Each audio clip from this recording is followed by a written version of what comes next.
Okay. All right. Okay. All right. I'm Shane Friel. This is Gwen Evans and her mom, Barb. And this is my informative speech on lobbying. So, according to the Macmillan Science Library, lobbying is any attempt by an individual or private interest group to influence the decisions of government. Lobbying is important to American history, as according to Dave Roos of the History Channel, Ben Franklin famously lobbied the French for 9 years, and the French almost bankrupt their country to support us in establishing our nation. Now, today, lobbying is more prevalent than ever. Um, According to Jeff Lewis of the CQ Researcher, it has grown 160 fold since 2010. Um, there are two types of lobbying: direct lobbying and grassroots lobbying.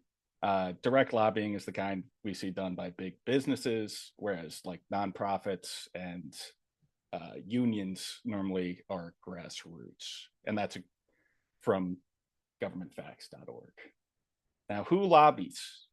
Businesses like Meta, GM, Amazon, OpenAI, SpaceX, anything like that.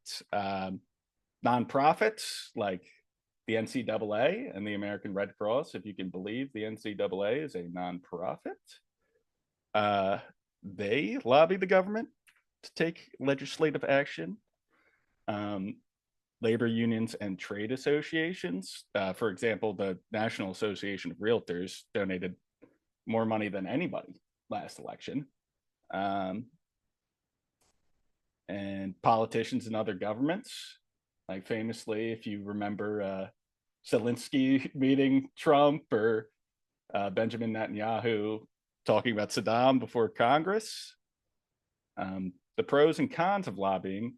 The pros is that it can spread awareness on issues that the general public might not know about. Can lobby to defend marginalized groups. It can improve economic competitiveness, improve governmental relationships with businesses, but it can also give businesses too much power. It can influence laws and elections, and the money and time spent on lobbying could be used elsewhere in society. So, to conclude, lobbying is any attempt to influence the decision of government. Uh, Pretty much all of us participate in lobbying. If you could, calling your local senator could be considered lobbying, I guess. And it has many pros and cons. All right.